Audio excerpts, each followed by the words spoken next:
여러분 안녕하세요. 2014년 고등학교 졸업과정 입문과정 여러분 6번째 강의 되겠네요. 자, 6번째 강의부터는 지구과학 쪽, 우리 이제 생명 탄생 이전에 이제 우리 인간이 사는 그 시기 이전에 어떤 생명체들이 살았는지 그거에 대해서 이제 간략하게 요번에 정리를 하고 이제 문제를 풀겠습니다. 자, 생명의 진화. 이제 6장 파트 1의 이제 2번째 단락인데요. 이 생명 진화는요, 여러 가지 사실에 의해서 밝혀지긴 했지만요, 아직도 여러 과학자들에서 논란이 많습니다.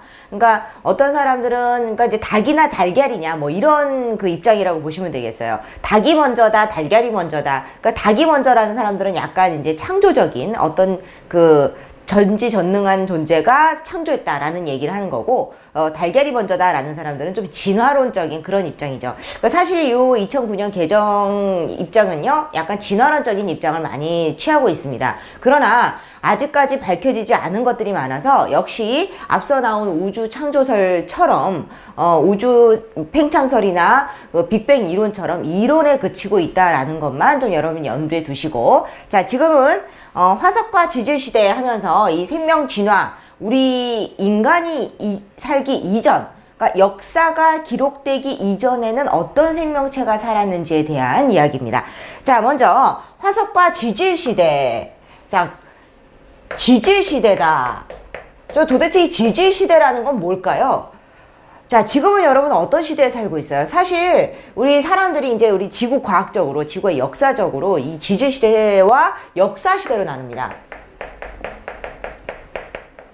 자, 지질시대는 뭔가 기록할 수 있는 글자나 문자가 없었기 때문에 지층과 화석을 통해서 우리가 지구의 역사를 짐작할 수 있는, 생명체의 존재를 짐작할 수 있는 그런 시대를 지질시대라고 합니다. 자, 구체적으로는 지구가 약 46억 년 전에 탄생했다고 이제 가정을 합니다. 가정이 아니라 이제 여러 가지 월석이라든지, 그러니까 달에 있는 암석이라든지 여러 가지 기초적인 그런 자료에 의해서 지구가 태양과 같이 이제 만들어졌기 때문에 약 46억 년 전에 형성이 됐다라고 추정을 해요. 그러니까 앞서 말씀드렸듯이 그럼 45억 년은 틀립니까? 47, 8억 년은 틀립니까? 아니에요. 46억 년이라고 나와 있지만 뭐 약 45억 년이라고 기술한 책도 있고 하기 때문에 평균적으로 46억 년이에요. 자, 46억 년 전부터 인류의 역사가 시작돼. 이거는 이제 4대 문명을 기준으로 합니다. 그러니까 4대 문명이 시작된 약 1만 년 전까지 문자가 없어서 기록이 되지 않은 시대를 우리가 지질시대라고 해요. 자, 그러면 이 지질시대는 도대체 어떻게 사람들이 알게 되었을까? 그러니까 여러분 이제 지질시대라고 하면은 제일 먼저 이제 연상이 되는 게 공룡일 거예요. 그럼 사람들이 공룡을 어떻게 알아냈어요? 도대체 그 공룡은 어디다 사라진 겁니까? 그러니까 이런 짐작을 뭘 보느냐? 바로 지층과 화석을 보고 사람들이 결정을 합니다. 자, 지층을 보게 되면은 대규모의 지각 변동이 있었다는 이제 그런 사실도 알 수 있어요. 그러니까 대규모의 지각 변동은 부정합이라고 해서, 또는 습곡, 단층을 포함한 순서대로 쌓이지 않은 그런 지층을 우리가 부정합이라고 해요. 그래서 이러한 지각 변동의 흔적을 지층에 있는 것들을 통해서 우리가 알 수가 있고요. 그 다음에 그 지층 안에 있는 화석들을 우리가 분석을 해봤을 때 요 지층은 공룡이 살았는데 그 다음 지층은 공룡이 싹 다 사라지고 다른 생명체가 있었다. 이런 식으로 봐서 화석을 통한 생물계의 변화를 가지고 우리가 지질시대를 구분합니다. 자, 그럼 이제 지질시대는 어떻게 구분하냐? 자, 지질시대의 구분은 제가 여기다 잠깐 써놓고 다음 넘어가겠습니다. 자, 일단은 가장 긴 시대인 성캄브리아 시대가 있고요. 그 다음에 고생대가 있고요. 그 다음 중생대가 있고요. 그 다음에 신생대로 이렇게 나눕니다. 자, 성캄브리아 시대는 뭐야? 캄브리아가 뭐지? 사실 영국의 어떤 지방이라고 하는데요. 이 이제 좀 더 깊은 지구과학 쪽으로 나가면 이 대도 여러 가지 기로 나눠요. 그래서 이 고생대의 가장 앞선 기가 캄브리아기랍니다. 이제 여러분 중생대 중에서 가장 공룡이 번성했던 시기를 우리가 쥐락이라고 하거든요. 그 영화 또 쥐락이 공원이라는 영화가 있죠. 그 이제 쥐락이라는 게 그 지역이라든지 그 지역에 살던 그 주민들이라든지 그런 민족들의 이름을 붙인다든지 해가지고 이렇게 이제 그 시대별로 이제 기로 또 나눠요. 근데 이제 고생대 앞선 시기가 캄브리아기였대요. 그래서 사실 성캄브리아는 별로 특징이 없어요. 여기 보시면 이제 왜 이게 오존층이 없다 보니까 이게 이제 산소가 없었던 시대에 살았던 동물들이라고 생각하시면 돼요. 오존층이 없다 보니까 성캄브리아 시대 때는 모든 생물체가 바다에 있었다는 거예요. 바다에서 생물체가 출현했다. 그러니까 오존층이 없다 보니까 육지 생물들이 없었다는 거죠. 왜? 오존층이 없다는 것은 태양에서 오는 자외선이라든지 이런 방사선을 막아줄 그런 배리어가 없다는 얘기거든요. 그러니까 물 밖으로만 나오면 그냥 그 자외선이나 방사선에 맞아서 이제 소멸돼 버리는, 그리고 DNA 변형이라든지 이런 게 돼서 번식도 못하는 그런 이제 그 상황이 벌어지거든요. 그래서 모든 생명체가 바닷속에 있었고, 뿐만 아니라 단단한 뼈나 껍질도 없이 그냥 연한 몸으로 약간 수초, 그러니까 미역이나 김처럼 그렇게 이제 바닷속에 이렇게 헤엄치고 다녔고, 그 다음에 오랜 지각 변동으로 화석이 거의 없습니다. 왜냐면 이게 이제 시기가 36억 년 전에 지구가 탄생했다 치면은 38억 년부터, 그러니까 암석이 생긴 38억 년 전부터 그 고생대가 시작되기 바로 그 전 시기이기 때문에요. 자, 성캄브리아 시대는 굉장히 긴 시기를 맞았어요. 하지만 성캄브리아 시대는 길지만 별로 영향가가 없었습니다. 왜? 지금 남아있는 화석도 없고 별로 없어요. 저기 이제 그 호주하고 뉴질랜드에 가면은 남세균이라 그래서 최초의 광합성을 했던 생명체가 있답니다. 그래서 이 남세균들이 자신의 그 물질 대사 결과 만들어진 딱딱한 그러는 그 껍데기 같은 그런 게 바위 덩어리로 이런 식으로 남아 있어요. 이렇게. 그래서 이 남세균의 화석이라든지 뭐 이런 것들 정도밖에 안 남아 있고 지금은 이제 알 수가 없다라고 생각하시면 돼요. 다시 한번 정리해 드릴게요. 성캄브리아 시대는 암석이 생긴 38억 년 전부터 고생대 직전까지를 우리가 성캄브리아 시기라고 하는데, 바닷속에만 생명체가 있었고, 왜? 오존층이 이제 없었기 때문에. 그 다음에 생물체에 단단한 뼈나 껍질이 없기 때문에 화석들이 드물다라는 거, 성캄브리아 시대의 특징이라고 보시면 돼요. 스트로마톨라이트 같은 경우는 여러분 암기하실 필요는 없습니다. 그냥 이 시기에는 이래 해서 그 화석이 드문 시기였다라고만 기억하시면 될 거예요. 자, 다음 시기는 이제 고생대가 되겠는데요. 이 생자가 붙은 시기는 말 그대로 생명체가 급속도로 번성한 그런 시기라고 생각하시면 돼요. 자, 고생대 이전에 있었던 요 고생대에 있는 생명체가 출현하기 전의 상황을 한번 볼게요. 고생대가 딱, 그러니까 예를 들어서 사람들이 1억 8천만 년 전이 중생대 끝이고 1만 년이 딱 끝이다. 이렇게 우리가 사실 정할 수는 없습니다. 왜냐면 생명체라는 것이 아무리 큰 지각 변동을 받아도 뿅 하고 없어지고 뿅 하고 생기진 않거든요. 그렇기 때문에 고생대도 갑작스럽게 고생대가 생기진 않아요. 서서히 산소 농도가 높아지면서 오존층이 형성되면서, 그리고 오존층이 형성되면서 생명체들이 하나 둘씩 물 밖으로 나오기 시작해요. 왜? 이제 물속에 너무 많아, 애들이. 그러니까 좀 나가볼까? 하는과 동시에 광합성을 해서 산소 농도가 높아지고 오존층이 형성이 된 거죠. 그러니까 오존층이 형성되고 바닷속에 너무 많은 생명체들이 증가하다 보니까 이제 여러 가지 생명체들이 물 바깥으로 이제 시각을 돌리게 돼요. 자, 삼엽충, 완종류, 어류, 양서류 되게 많죠. 여러분, 고생대는요, 일명 삼엽충의 시대라고 얘기를 합니다. 그 다음에 어류의 조상인 갑주어라는 게 나오는데, 이 갑주어 같은 경우 몸에 딱딱한 갑주를 두른 것 같은 그러한 어류다. 그래서 갑주어예요. 그 다음에 뭐 이런 어류뿐만이 아니라 약간 원시적인 폐를 가진 폐어라는 그런 물고기 같은 것도 출현하고요. 뿐만 아니라 개구리나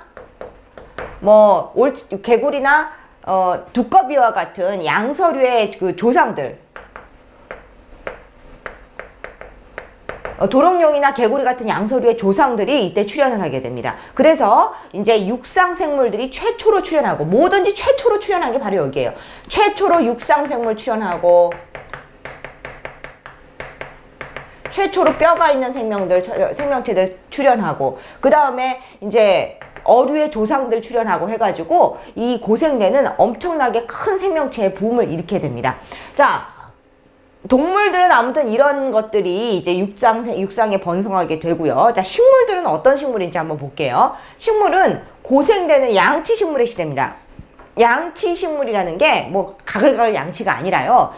양의 이빨을 닮은 잎을 가졌다. 그래서 양치라고 합니다. 여기 보면 이제 고사리 같은 애를 얘기하는데요, 일명. 이제 우리가 고사리, 나물로 먹는 고사리도 고사리지만 이 고생대 고사리는 커다란 나무예요.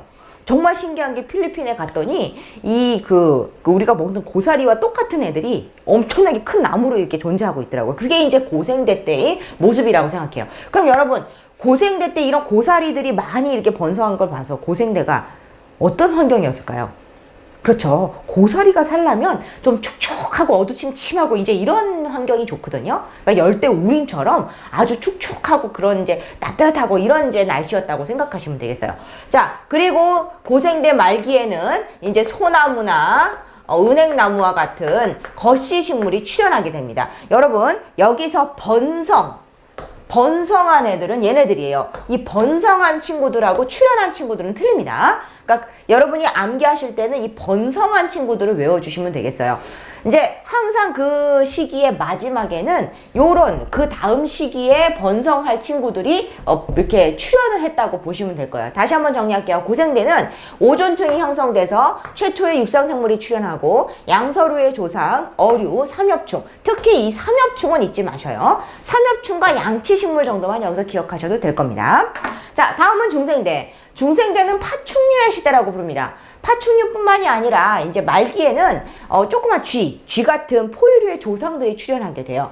자, 중생대는 여러분 뭐 잘 알고 있는 쥐라기, 백악기, 페름기 뭐 이런 기로도 또 나누게 되는데, 이 엄청나게 덩치가 큰 파충류는 이제 중생대 중기 이후에 많이 나오게 돼요. 그러니까 초기 때는 약간 조금 이제 작은 파충류들, 그러니까 뭐라 그럴까, 악어, 그 다음에 또 뭐라 그럴까, 거북이, 뭐 이런 것들의 조상들이 이제 출현을 한 걸로 추정이 됩니다.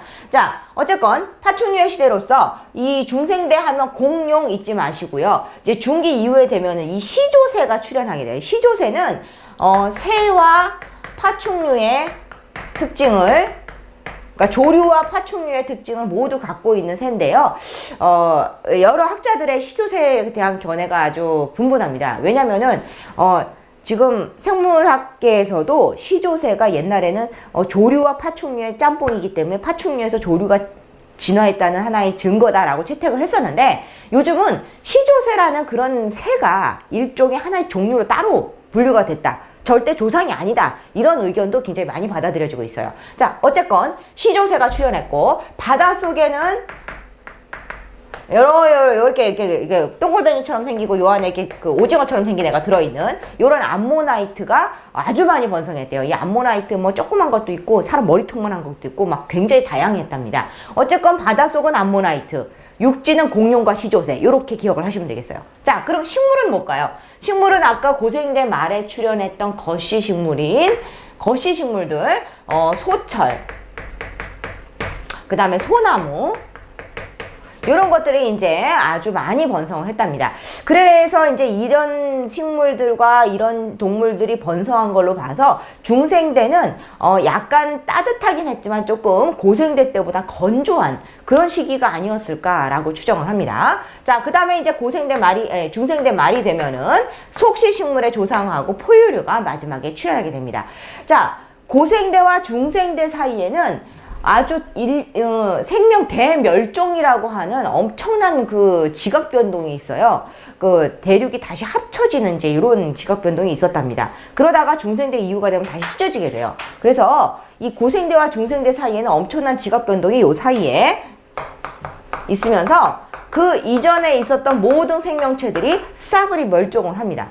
자, 그리고 중생대 같은 경우는 중생대와 신생대가 지내면서 여기도 뭐 이제 여러 가지 의견이 있죠. 해성 충돌이다, 소행성 충돌이다, 뭐 이러한 여러 가지 예로 인해서 중생대에 있는 공룡들도 서서히 다 멸종을 하게 돼요. 그러니까 예를 들어서 해성이 충돌했다. 해서 지각 변동이 일어나서 막 화산이 막 폭발해요. 그러니까 한번 상상해 보세요. 화산이 폭발해서 화산재가 하늘을 가리게 돼요. 그러면 이제 햇빛을 못 받아서 식물들이 하나씩 둘씩 죽고, 그럼 그 식물을 먹는 초식 공룡이 죽고, 초식 공룡을 먹는 육식 공룡들이 멸종하고 하면서 순차적으로 이 공룡도 멸종의 길을 걷게 됩니다. 자, 그러면서 지구는요, 이제 다시 오늘날과 같은 이런 이제 처음에는 이렇게 그러니까 대륙들이 모여 있다가 점점 이 대륙들이 찢어지면서 추운 쪽으로 이제 많이 몰려가게 돼요. 지금 현재 남극 대륙이 옛날에는 그 적도에 가까이 있었기 때문에 굉장히 좀 따뜻했다고 합니다. 그러나 신생대가 되면서 이 대륙들이 찢어지게 되면서 빙하기와 간빙기를 번갈아가며 겪는, 좀 추워졌다고 할 수 있어요. 그러니까 털이 없는 이런 동물들, 변온동물들은 살 수가 없는 거죠. 변온동물들은 이제 그 적도지방이나 이런 데 좀 몰려가게 되고, 신생대에 이제 들어서면서는 이 털이 있는 포유류들이 번성하게 됩니다. 자, 신생대 하면은 가장 화석이 많아요. 뭐 그럴 수밖에 없죠. 가장 짧아요. 짧긴 짧지만 가장 지금과 가까운 시기이기 때문에 화석들이 많이 발견되고 있어요. 특히 메모드 같은 경우는 생체 화석이라고 그래서 그 북극의 그 시베리아 어느 지방에서 얼어붙은 채로 메모드의 새끼가 발견이 됐죠. 자, 그런 것처럼 메모드, 맘모스라 아닙니다. 맘모스 아니고 메모드예요. 그 다음에 합해석은 동전처럼 생긴 그냥 조개라고 생각하시면 돼요. 그 다음에 포유류 속시식물들이 번성했고, 그 다음에 신생대 말에는 인류의 조상인 뭐 오스트랄로피테쿠스 어쩌고저쩌고 뭐 이런 애들이 출현하게 됩니다. 자, 그래서 이러한 동물들이 이제 육상에 번성하면서 이제 신생대가 마무리가 되지요. 자, 다음은 이런 지질시대별 표준 화석들입니다. 자, 이 표준 화석들은 그 시기를 대표하는 그런 화석들이라고 볼 수가 있어요. 여기 보시면 삼엽충 필석까지는 여기는 고생대, 여기까지는 중생대, 여기는 신생대. 여러분들이 이 사진으로도 한번 보시다시피 삼엽충 이렇게 생겼고요. 필석은 이게 이제 뭐라고 하지? 부처럼 생겼답니다. 이게 부처럼 생긴 딱딱한 돌이다라고 해서 필석이란 말이 붙었답니다. 그 다음에 갑주어는 이런 식으로 이렇게 갑옷을 두른 듯한 물고기, 방추충 같은 것도 있었다는데, 여러분 아까 말씀드린 삼엽충, 그 다음에 우리 식물은 뭐다? 식물은 양치식물 정도만 기억하시면 된다고 말씀드렸어요. 자, 중생대는 암모나이트와 공룡 시조새, 이 중생대 화석 삼형제라고 보시면 되겠어요. 암모나이트, 공룡, 시조새. 그래서 식물은 소나무와 소철 같은 거시 식물들이 번성했다. 자, 그 다음 신생대는 메모드, 합해석, 기타 등등 이제 이런 그 포유류의 조상들이 이제 많이 이제 출현을 했고요. 그 다음에 식물은 오늘날과 같은 속시 식물들, 뭐 단풍나무 같은 속시 식물들이 이제 출현을 했다라고 정리를 해두시면 될 겁니다. 자, 다음 페이지는 이런 이제 화석들에 대한 이야기를 조금 정리를 해드리겠어요.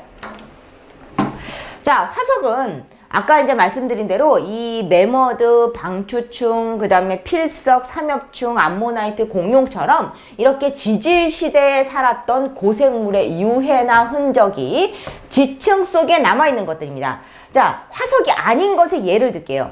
자, 화석이 아닌 예는요,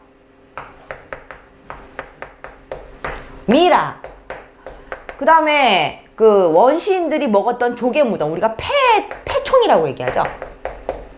조개무덤, 이런 것들은 우리가 화석이라고 안 해요. 그럼 얘네들은 뭐라고 하죠? 화석이 아닌 유적이라고 하죠. 그러니까 인간의 흔적이라든지 인간의 것들은 몽땅 화석이라고 할 수가 없는 겁니다. 그래서 여러분 이 화석을 잘 구분하셔야 돼요. 화석은 반드시 지질시대에 살았던 그 생물의 유해나 흔적을 얘기해요. 그러니까 뭐 공룡 똥이나 공룡 둥지 뭐 가능하다는 얘기입니다. 그리고 이 화석들은 대부분 퇴적암 속에서 발견되고 변성암이나 화성암에서는 파괴되는 결과를 보인다고 보시면 되겠어요. 자, 화석의 생성 조건, 심심치 않게 나오는 우리 문항 중에 하나입니다. 우리 개정되기 전에도 이 화석의 생성 조건은 상당히 중요한 부분이었어요. 첫 번째, 일단 화석은 여러분, 화석이 땅에 생명체가 딱 묻힌다고 뿅 하고 화석이 되는 건 아니거든요. 그럼 어떻게 이제 화석이 되죠? 화석은 그쵸, 땅에 묻힌 후 걔가 썩기 전에 어떤 일정한 화학 반응을 거쳐야 돼요. 그래서 걔네들이 돌이 되는 겁니다. 걔네들의 흔적이. 그러니까 당연히 단단한 뼈나 껍데기가 있어야 하고요. 두 번째, 경우의 수가 많을수록 화석이 많이 되겠죠. 그러니까 암모나이트 화석이 엄청나게 많이 발견된다는 것은 그 시기 때 암모나이트가 정말 너무 많았다는 얘기예요. 그 다음 세 번째, 썩으면 안 돼요. 빨리 묻혀서 썩기 전에 걔네들이 화학 변화를 받아야 화석이 되는 겁니다. 그 다음 아무리 이런 이제 그 조건이 있어서 화석이 만들어지면 뭐합니까? 이거 받아서 파괴돼 버리면 끝이죠. 지각 변동을 적게 받아야 돼요. 그래서 신생대의 화석이 많이 존재하는 이유도 이것 때문이고요. 그 성캄브리아 시대 때 화석이 많이 존재하지 않는 이유도 바로 이 이유 때문이라고 보시면 되겠어요. 자, 화석에는 두 가지 종류가 있습니다. 표준 화석과 시상 화석이 있는데, 표준 화석은 뭐냐면요, 말 그대로 그 시기에 표준이 되는 화석이에요. 그래서 이 지질시대를 구분하는 기준에 이 표준 화석이 드는데, 표준 화석하고 시상 화석은 어떻게 구분하냐면 얘는 지금 없어요. 다. 왜? 그 시기에만 딱 표준이 되는 거기 때문에 지금은 한 마리도 지금 남아있으면 안 됩니다. 그래서 표준 화석과 시상 화석을 구분하는 가장 좋은 방법은 바로 요거예요. 여기 지금 있느냐 없느냐. 지금 있으면 시상이고 지금 없으면 표준입니다. 자, 여기 나오는 삼엽중 공룡 시조새 메머드라고 하는데요. 얘네들은 다 어떤 결과를 가지고 있어요? 자, 생존 기간이 짧고 분포 면적이 넓어야 된다. 즉 뭐냐? 그 시기 때만 와장창 살다가 싹 죽어버리는 겁니다. 짧고 굵게 산 놈이라고 생각하면 돼요. 그래서 이 그래프를 보시면 시간 개체수, 또 시간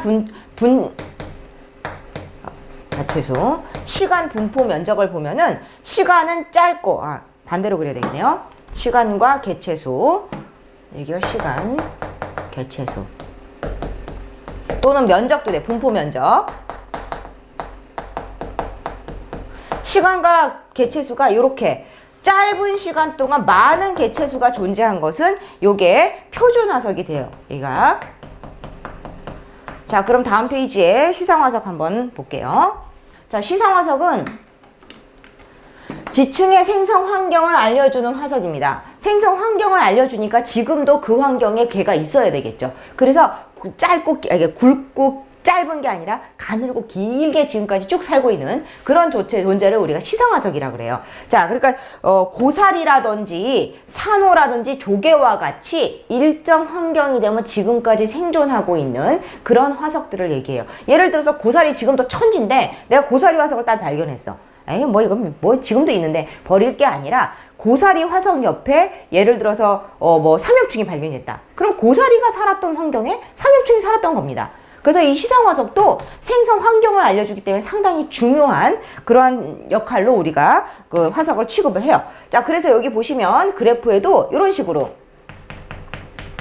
길게 이렇게 나타내는 것은 시상화석이라고 보시면 되겠어요. 이 그래프 하나 정도는 여러분 그 기초 그 원고를 보시면서 한번 기록을 해주셨으면 좋겠어요. 메모를 해주셨으면 좋겠어요. 이 그래프와 연결돼서 상당히 많이 나옵니다.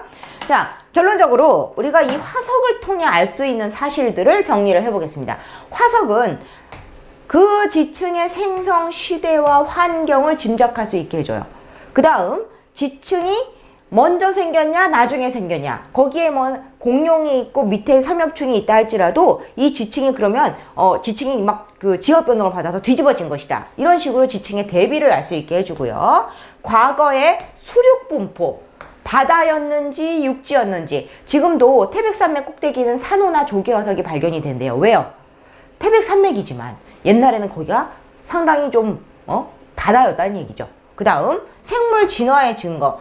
자, 지금 말이에요. 말이 옛날엔 강아지만 했고 발가락이 여러 개였답니다. 그러니까 그런 것들을 우리가 짐작하게 해준 게 바로 이 화석의 존재라고 생각하시면 돼요. 인류의 그 진화 과정도 전부 다 이 화석들을 통해서 과학자들이 이제 짐작을 한 거라고 여러분이 추정하시면 되겠습니다. 자, 다시 한번 이제 정리를 해드리면 우리 화석은 표준 화석과 시상 화석으로 우리가 정리가 되는데, 표준 화석은 그 시대의 표준이 돼서 지금 현재 존재하지 않는다. 그러니까 공룡이라든지 삼엽충과 같은 그런 화석을 얘기하고요. 시상 화석은 그 당시의 환경을 얘기해주는 화석이다 라고 정리를 해두셨으면 좋겠어요. 자, 다음 페이지는 문제로 우리가 정리를 한번 해보겠습니다. 자, 예제 1. 다음 중 표준 화석으로 적합한 것은 표, 시상 화석으로 적합한 것은 시로 표시하시오. 자, 1번. 특정한 시대를 살았던 생물의 화석. 자, 요건 뭡니까? 그 시대의 표준이 되는 거죠. 그렇죠. 표라고 쓰시면 되겠어요. 자, 생존 기간은 길고 분포 면적은 좁은 생물의 화석. 길고 가늘게 산 친구들이죠. 지금도 있는 애들. 시. 고사리나 산호. 지금도 있지요. 시. 지질 시대를 구분하는데 이용할 수 있는 화석, 표준 화석이라고 말씀을 드리겠어요. 그래서 표, 시시표 이렇게 여러분 표시를 하시면 되겠습니다. 문제 그다지 어렵지 않죠. 이렇게 이제 보기가 나오니까 여러분 꼭 기억을 해두세요. 자, 그 다음 예제 2번. 화석을 통해 알 수 있는 사실이 아닌 것은, 자, 화석을 통해 알 수 있는 사실이 아닌 것은 과거의 수륙 분포, 바로 앞 페이지에 저는 말씀드렸어요. 수륙, 육지냐 바다냐. 그 다음 생물의 진화 과정 알 수 있다고 말씀드렸죠. 그 다음에 지층의 생성 시대의 기준이 바로 표준 화석의 의미라고 말씀드렸어요. 그 다음 지층 내부의 성분? 화석을 보고 내부의 성분을 알 수 있나요? 아닙니다.